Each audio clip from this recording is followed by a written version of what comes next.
Good day to you out there, and this is Business and Economy, where we make analysis of economic policies that improve your business horizon. I am Ile Emeje, your host. The world over, implementation of economic reforms is the basis for growth and development.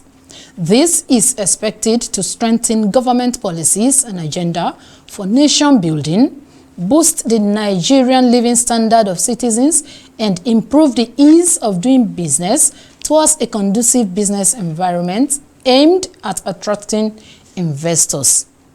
In Nigeria, the ease of doing business is vested in the Corporate Affairs Commission, CAC. And with the passing into law of the Reformed Company and Allied Matters Act, CAMA 2020, which replaces the CAMA 1990 Act, Nigeria is uniquely positioned to be in the top 20 of doing business rating globally by 2030. Now, the question demanding for an answer in the minds of many citizens is whether the practical administration of the new CAMA has enhanced the ease of doing business and boosts productivity in Nigeria. Today on the program, my guest is the Registrar General of the Corporate Affairs Commission, the CAC, Alhaji Garba Abubakar, who is joining us after the business news to discuss all of the issues around the CAC reforms for economic development of Nigeria. We'll be back shortly. The Corporate Affairs Commission, CAC, has commended efforts of the federal government in ensuring a conducive business environment. Registrar General of the Corporate Affairs Commission, Alhaji Garba Abubakar, in Abuja during the launch of the new register for Nigerian beneficial ownership for companies and entities, pledged more support.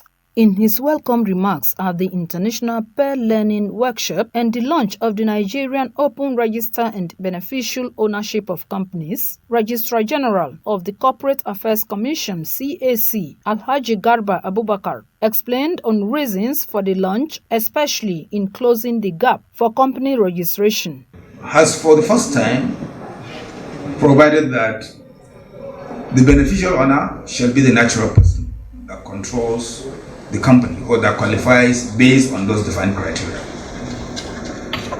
This new register is developed in line with the best practice. Other partners present expressed optimism that the launch of the new registration portal would enhance more conducive business environment. This is a reform that is going to benefit all departments of state. It is going to require work and collaboration and cooperation in the design phase. And this issue has become extremely important because beneficial owners ultimately control a business. And without knowing who beneficial owners are, it is very possible for illicit financial transactions to happen. Following the workshop, the Minister of Industry, Trade and Investment, Otumba Adeni Adebayo, who was represented by the Director at the Ministry, Alhaji Babagana Alkali, reiterated on transparency and accountability while declaring open the portal. This event is important because the Beneficial Ownership Register is an essential tool not only in promoting transparency and accountability in private and public space, but also in the fight against corruption, money laundering, and countering the financing of terrorism. On behalf of the Honorable Minister of Industry and Investment, Otumba Ni Adebayo, I hereby launch the Beneficial Open Ownership Register for the benefit of mankind and to the glory of God. Thank you very much. During the launch, top officials and partners applauded the President Muhammadu Buhari-led administration for his determination for good governance. One of the key agencies, Bureau of Public Procurement, Director Aliyu is here from there. So we've been supporting both at the federal level and also at the state level, openness and transparency about procurement, about e-procurement. And one of the things we were just discussing this morning is the need for sharing. Verification is one of the most challenging aspects of beneficial ownership transparency. And that is something that might be in the minds of some of the people sitting in this room. Yes, we have data from so many different companies, but how do we ensure that that data is accurate? How do we ensure that the quality of that data is high, it's reliable? According to them, Nigeria is moving on the right path on the ease of doing business. In the same development, the Corporate Affairs Commission has identified effective implementation of economic policies as critical to economic development of the nation. The Registrar General of the Corporate Affairs Commission, Alhaji Garba Abubakar, who stated this at the recent workshop to train relevant stakeholders on persons with significant control register, said this is aimed at stimulating the economy. The Registrar General of the Corporate Affairs Commission, CAC, Alhaji Garba Abubakar, in an interview with newsmen at the workshop, explained on relevance of the persons with significant control, PSC reforms on individuals and the economy in general. The PSC will help because we are talking about transparency, we are talking about anti-corruption. And you remember, Nigeria currently is under ICRG from FATF. The FATF clearance will go a long way in attracting foreign investors.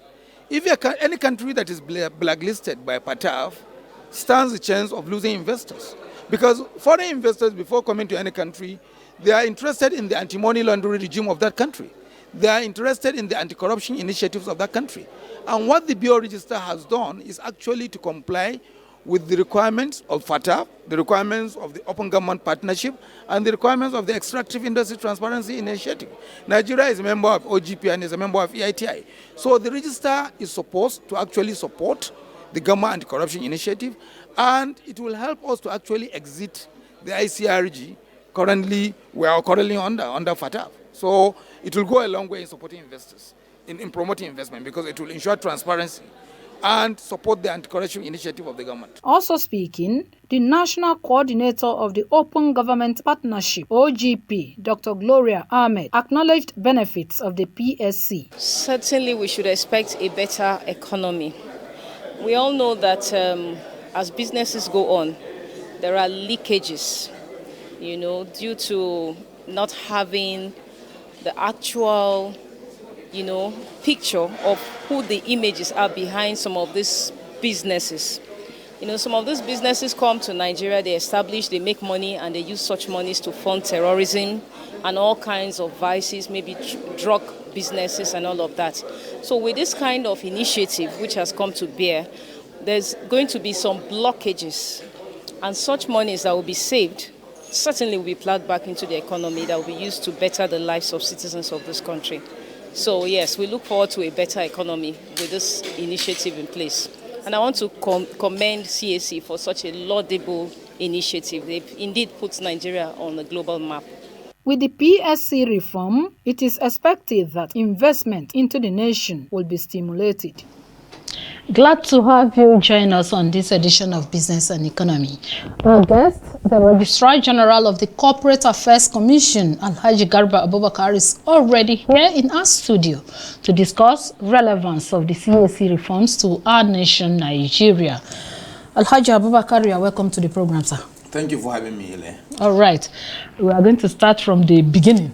And the beginning is on your mandates. One of your mandates is to ensure that you maintain a safe and friendly business environment for all businesses to thrive. Can you tell us how far you have gone with this mandate? What have you achieved under your watch so far? Thank you so much, Ile. The issues are many. I don't know whether we can exhaust them at this sitting. Maybe the relevant ones? The Corporate Affairs Commission is the agency responsible for registration of companies, business names, limited partnerships, limited liability partnerships, and incorporated trustees.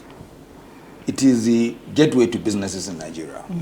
Under the Nigerian law, you cannot carry on business in Nigeria if you are using any name other than your forenames and surnames or your initials, unless you are registered.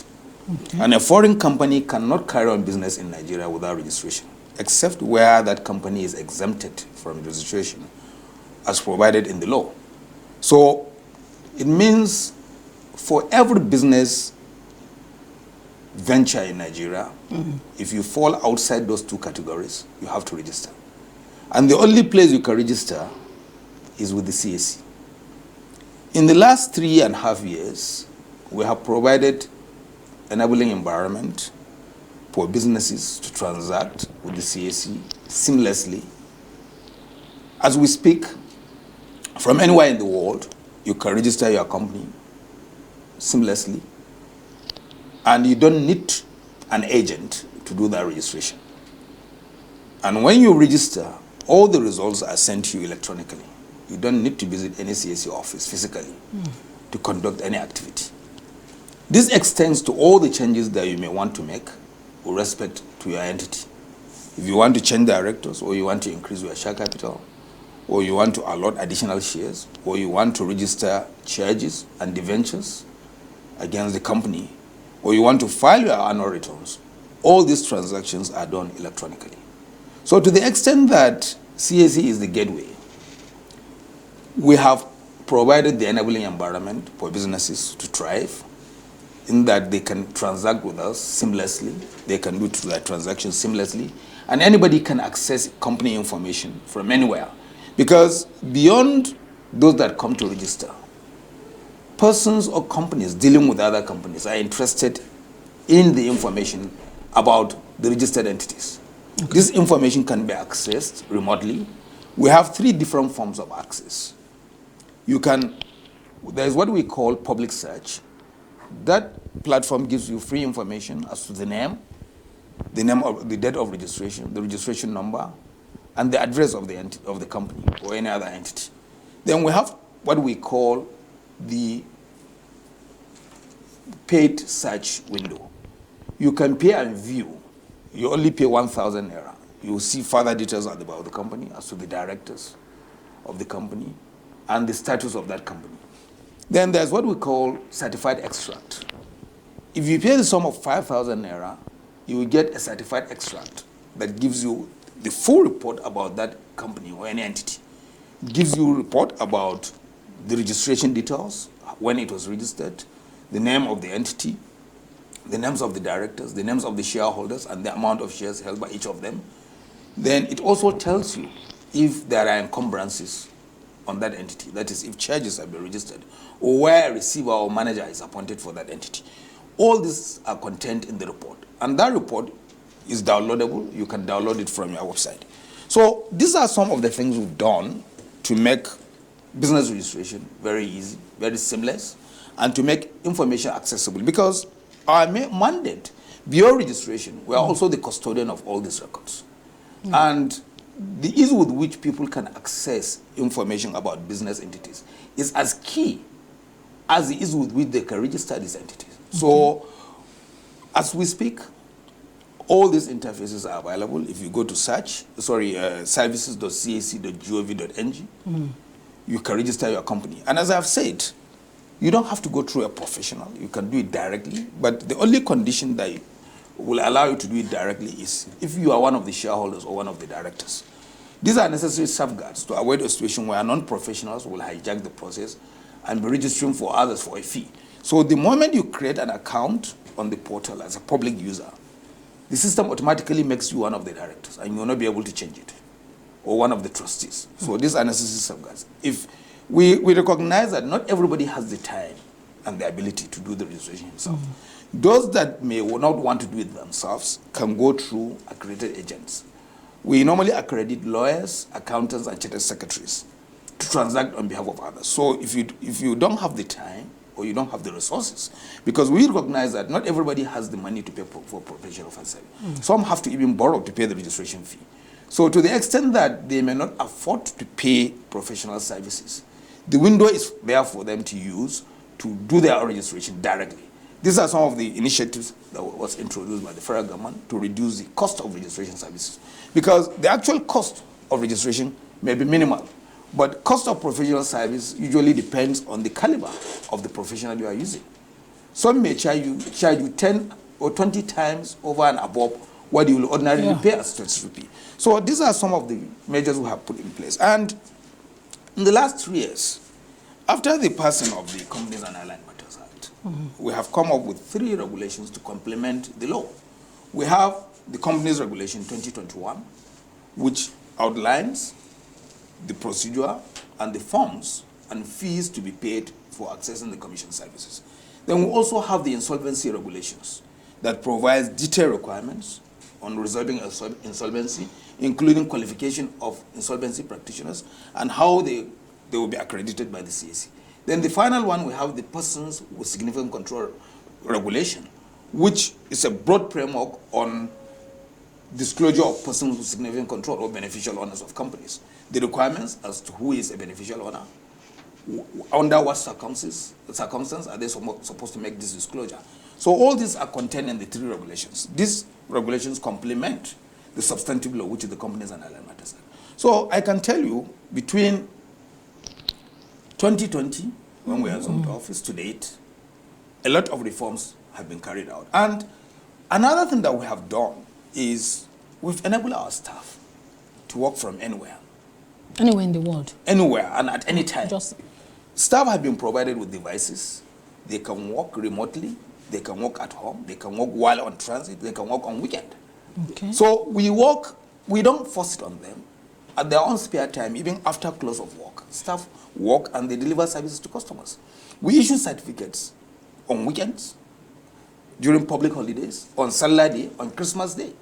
Staff at their own spare time, they work. And we have certificates that are dated 25th December. We have certificates that are dated on Saturday. That shows you the level of commitment and the resilience of the staff. And this has helped actually to improve on the speed of registration, because we gave ourselves 24 hours target to register every entity, provided all the requirements are satisfied. But I can assure you, over 80% of our registration services are done within the same day, once the application is complete and once the requirements are met. So this is the level we have taken this registry to. And I can assure you, this is comparable to some of the best registries in the world, because we don't issue physical documents any longer. So all your transaction with us, if you are an accredited customer, you can download, you can see all the results on your dashboard. If you are a public user, once you log in, all the results are on your dashboard. You can see your certificate. If you want to download it and print, you can print it. If you want to save it on your device, you save it. And for somebody that is acting on behalf of another person, you don't even have to print it. You just email the documents to your client, and he's set to go. So, and another thing we've done with the integration with the Federal Revenue Service, all certificates for limited liability companies now comes with the tax identification number. So you don't have to go to FIRS again to go and queue up and collect tax identification number. The certificate comes out with tax identification number. And we've also integrated with the National Identity Management Database for instant validation of information about the directors, about the trustees.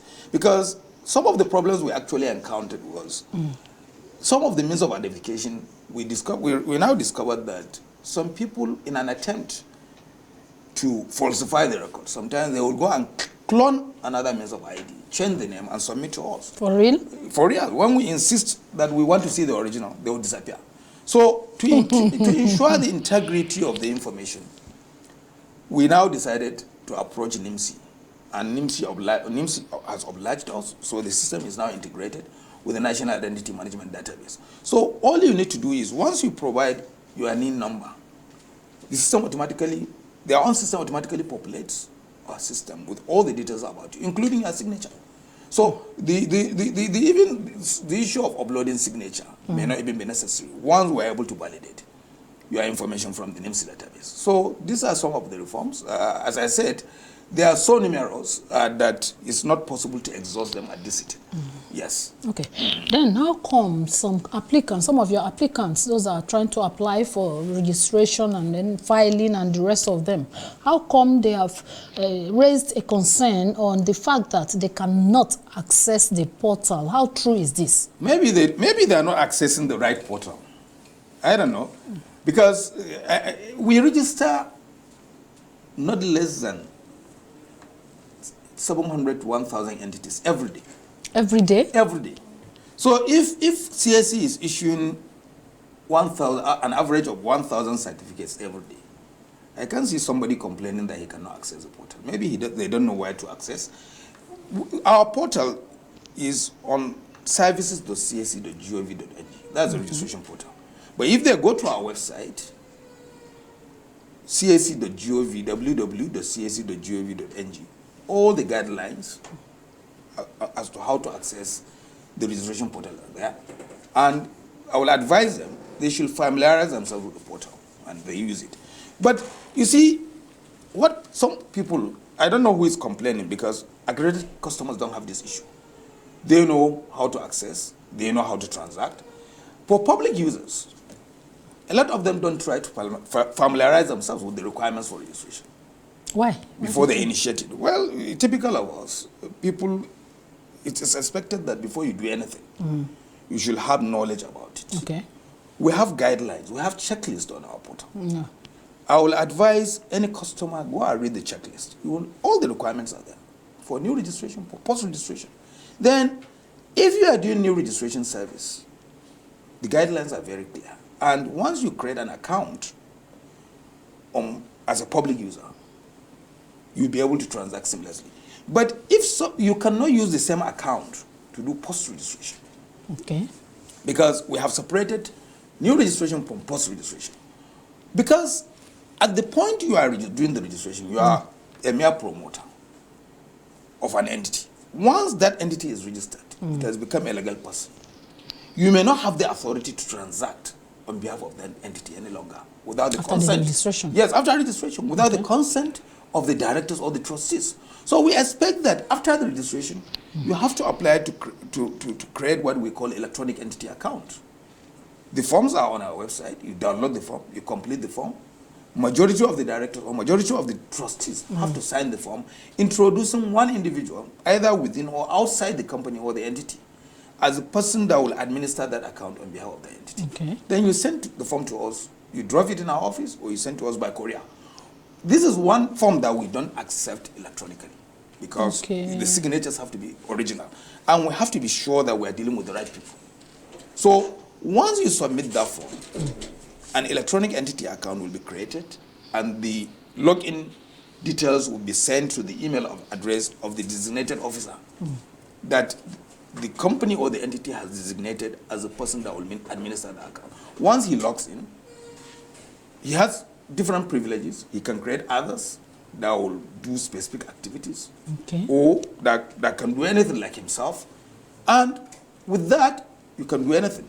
But if you try to use your login details that was given to you at the point of registration, new registration services, to do post-registration, no, that is not possible. Okay. So the two options open to you is either to create an electronic entity account or to use an accredited customer. Why we are using accredited customers is because they are professionals and they are accountable. We know them. We can hold them to account if there is any misfiling or if there is any wrong filing. We know where to get them. But if you are creating an electronic entity account, you have to be introduced by a majority of the directors of that company. If it is a one-man company, you send us the details. With your details, we'll create the account and send to you. If you are two directors, it means the two of you have to sign.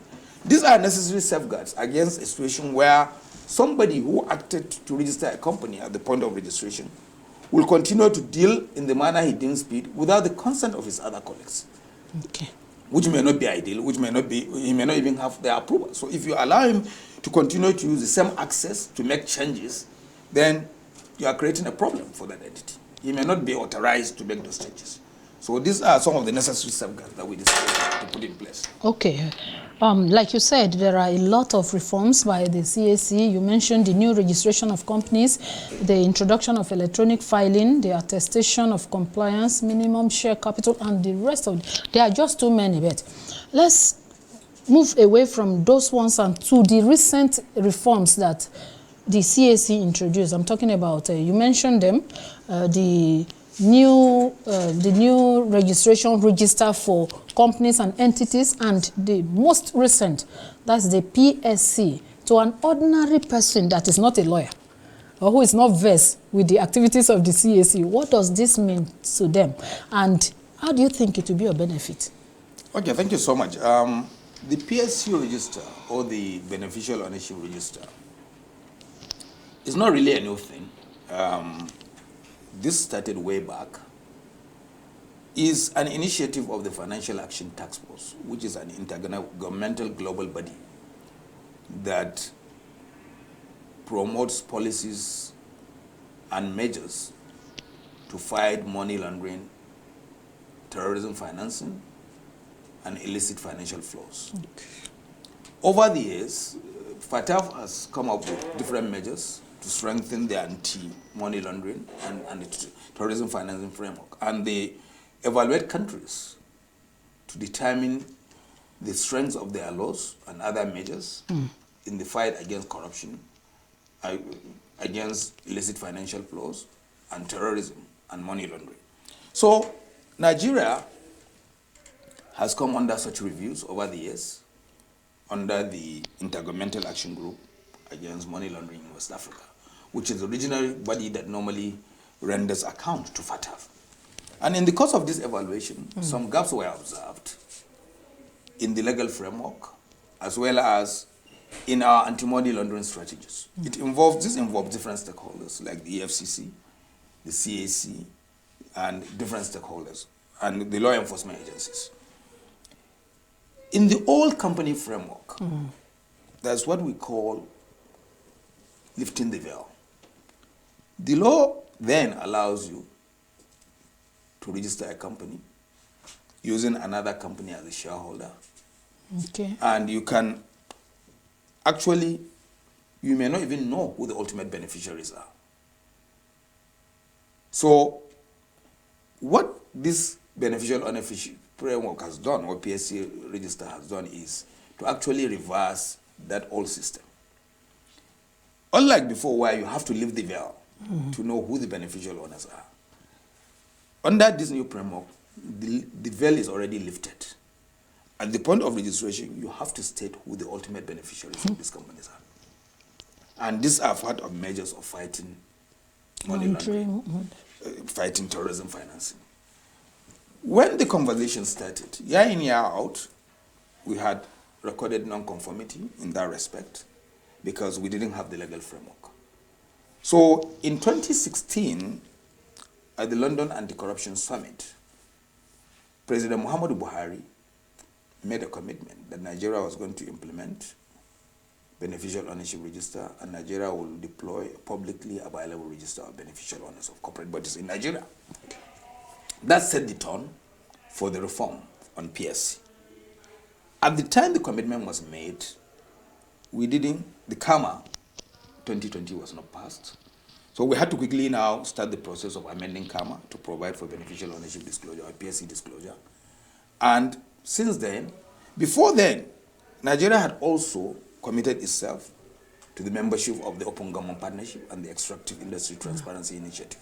These are two international organizations that also promote beneficial ownership disclosure. And to be a member of these countries, you have to commit to have a register of beneficial owners. So the CAC was identified as the lead agency, as the registry of companies were identified as the lead agency responsible for implementing this initiative. And the KAMA 2020 provided the enabling framework under Section 119 that if you hold shares in a company or limited liability partnerships up to 5% minimum, or you control voting rights of a company or limited liability partnership, or you exact any form of influence or control over the way and manner a company or limited liability partnership is managed, then you qualify as a PSC, and you have to disclose that.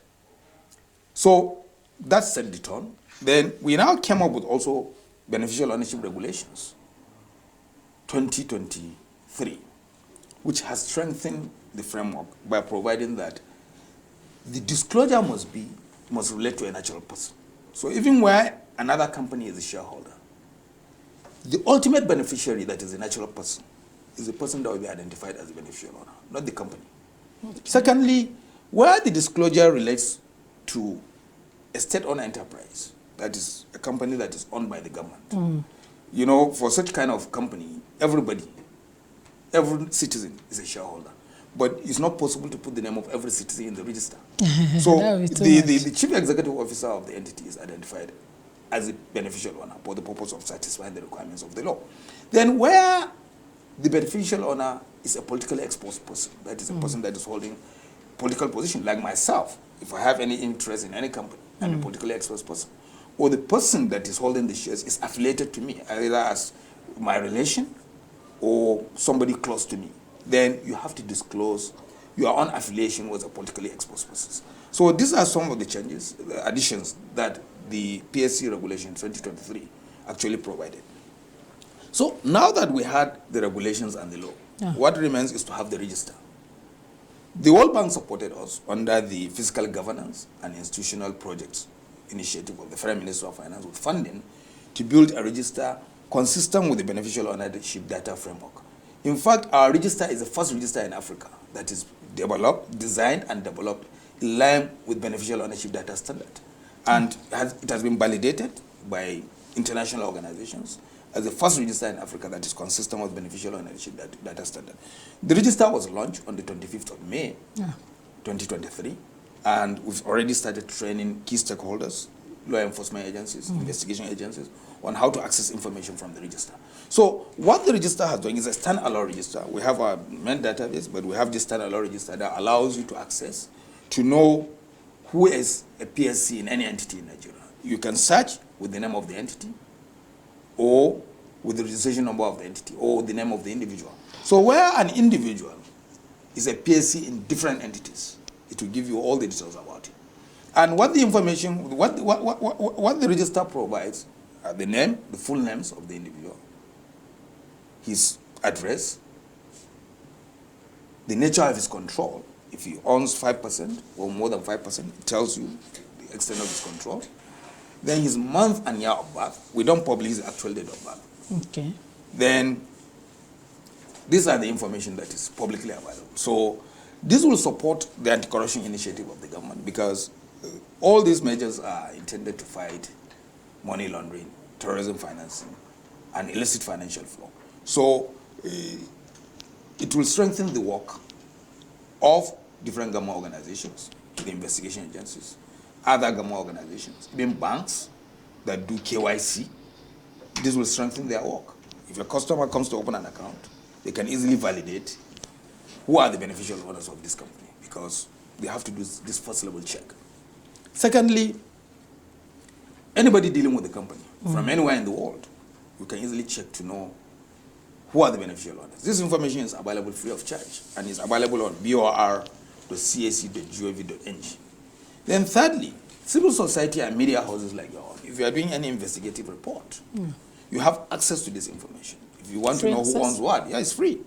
If you want to know who owns what in any company, you will be able to have information on anybody that controls that company, that has any interest up to 5%. We don't disclose anything below 5% because that is considered insignificant. If you want to have details of those that own less than 5%, that is a paid service, you have to pay for that. But the disclosure under the PSC starts from 5% and above. So anybody that owns any interest or controls the company up to that, or that has power to appoint majority of the directors of this company, his details are provided on the PSC disclosure. So this is what the register has done. And with what we have done, you know, Nigeria, because of these issues, some of these lapses in our money laundering framework, some of these gaps have led us to be put on the grey list by FATF, which means we are under enhanced surveillance as a country. So we are required to come up with initiatives that will strengthen the money laundering framework in Nigeria. And these are some of the measures we have put in place. Other agencies like the police, the EFCC, and the ICPC have also come up with measures that will ensure that we exit the grey list within the next 2 years. Our target is actually to exit the grey list in less than 1 year. And all these combined measures will help us to do that. So for us in CAC, we have achieved with the deployment of the register, but the next thing is to actually ensure the effectiveness of these measures. By effectiveness, to ensure that the information submitted is credible. And how do you do that? To put measures that will guard against somebody using another person's means of identification to disclose wrong disclosures. So with the integration with National Identity Management Database, you can be sure that whatever information you submit, the era of you submitting names of unborn children as directors or shareholders in the company is gone. You think so? Yeah, it's gone, because for every shareholder that is a Nigerian, you must provide NIN. If you don't have a NIN, then you are not eligible to even own shares in a company. You are not eligible to be a director, because your details must match the information in your NIN. But for foreigners, we continue to accept the international passport database. We have a system that validates to ensure the accuracy of the information on that passport. There is a system that we're working on that will actually validate whether that the information is genuine. There are open source applications that we are trying to integrate to. So, secondly, is to ensure that companies actually comply by filing the information with the CAC. So, how do we do that? We have, the portal tells you whether a company is active or inactive. And we're encouraging all agencies not to deal with any company that CAC has categorized as inactive, because that company is not up to date in its statutory obligations. And one of the requirements is for your status to be active, your PSC filing must have been up to date. Even when you file annual returns without PSC, we will not change the status to active. So that will force companies to come and file. Those that have not filed, as far as we are concerned, we regard them as not carrying business. And we have already started the process of striking them from the register. So once we struck you off from the register, you'll not be able to do any transaction until the name is reinstated. And the consequence of striking off is any asset or property that you own as a company will be vested in the government, in the federal government, whenever can share, because it's like a lost property. So we are compiling, as I've said, before the end of this month, we are coming up with the first 100,000 that will be struck off. We'll give them timeline within which to update their information. If they do not update within the defined timeline, then we'll categorize them and change their status to struck off. And though striking off does not mean that the company is dead completely, you are at liberty to apply to release, not just you, even if there is a creditor that has advanced money to the company. That creditor, the law allows him to apply to court for the name to be reinstated, because unless the name is reinstated, he will not be able to recover his exposure to the company. So the creditor can apply where necessary, and the court will reinstate the name. And before any name is reinstated, the court usually insists that you must update all your filings with the CAC. So these are some of the measures, and this is what PSC stands for. So in the past, you have a veil of incorporation. With the PSC and beneficial ownership disclosure, there is no veil. A lot of adjustment has been carried out. So from the day you register a company, the ultimate beneficiaries must be known. And when there is any change, you have to update the information with the register. The law requires that when you become a beneficial owner, you have to notify the company within 30 days. And the company has 7 days within which to file this information with the CAC. And the law also says if you make any false disclosure on beneficial ownership information, that attracts a criminal sanction. You may be jailed for 2 years. I was coming there. Yeah, I was coming there because RG, as you know, that no reform is 100% error proof.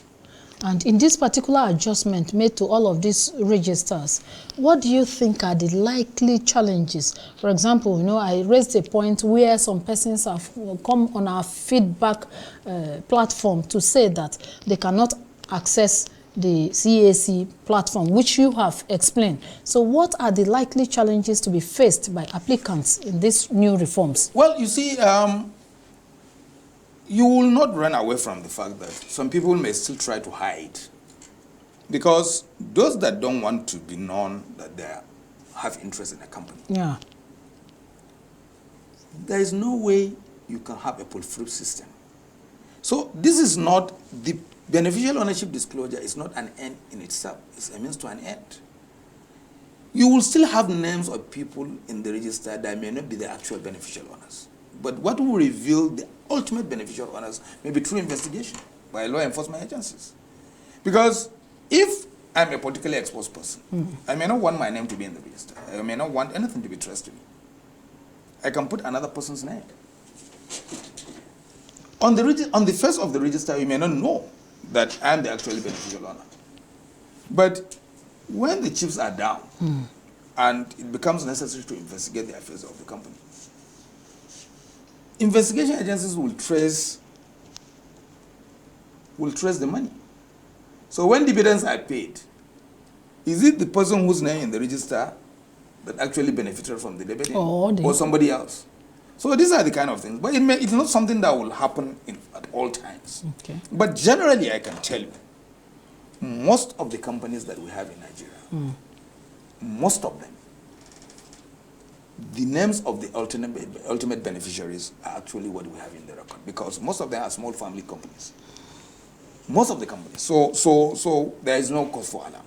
The few companies that may have issues, investigation will reveal whether the disclosures made, that's when it becomes necessary to make such investigation, whether the disclosures made in the register is actually true and correct.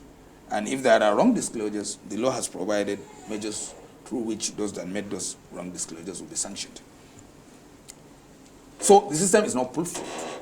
Okay. Then the second challenge has to do with the legacy record. The full automation actually started from 2021, January 2021. We still have substantial number of companies that are in the register, but whose information is not up to date because the owners have not come forward to file their returns and get the records. But they're in the process. Well, that's why we want to strike off. This cannot be open-ended. Apart from the striking of any other sanction where compliance is not No, the sanctions are, if you are late in filing, there are daily default penalties for late filing. It's a daily penalty that you have to pay until the day you file. So, like, if you fail to file your annual returns, or you fail to file your beneficial ownership information, and the name is struck off from the register, when you come to file, we calculate the default penalty from the day it becomes due to the day you come to file, and you pay, and it's heavy. So it helps to actually comply with these requirements. If you file on normal basis, you don't need to pay penalty. Okay. Yes. As we round off, what should be our expectation from all of these reforms, especially as it has to do with the reliability, dependability, and the rest of them? CAC has been one reliable and dependable agency of government. If you see our trajectory from the time we started, we've been consistent right from 2004. We've been churning out reforms initiatives right from 2004. We started using electronic platforms in 2004. We migrated to another system in 2009. And here we are now with full automation.